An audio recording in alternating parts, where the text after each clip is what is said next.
Uy savdo ilovasi orqali hovli, kvartira, quruq yer, ofis, noturar binolar va boshqa turdagi ko'chmas mulklarni sotish va sotib olishda juda qulay va oson. Ilovani yuklab olib 10 ming so'm bonusga ega bo'ling va bepul e'lonlar joylang. Uy savdo sizni orzuyingizdagi uyga ega bo'lishingiz uchun qayg'uradi.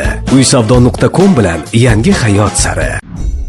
Checheniston rahbari Ramzan Qodirov Ukrainada qasos maxsus harbiy operatsiyasi olib borilayotganini ma'lum qildi. Bu haqda u o'z Telegram kanalida yozdi. Maxsus harbiy operatsiya zonasidagi jangovar harakatlar tafsilotlari kimga qiziq bo'lsa, qasos nomi ostidagi alohida maxsus operatsiya muvaffaqiyatlari haqida ma'lum qilmoqchiman, dedi u.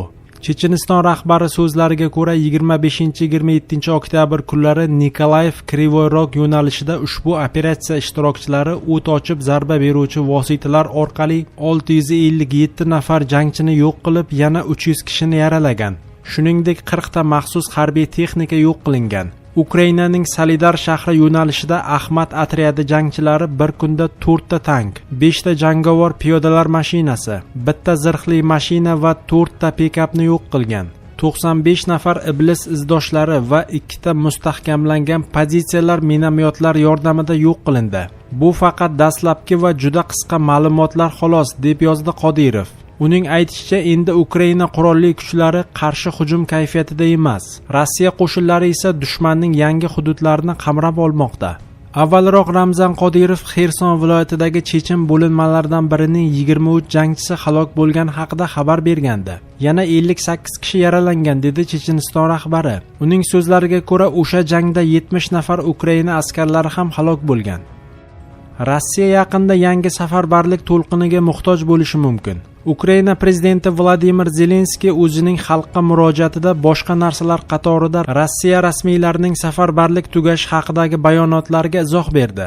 Bugungi kunda dushman o'zining safarbarligi tugaganligi va fuqarolarni frontga yuborishning yangi to'lqinlarining foydasizligi haqida xabar bermoqda.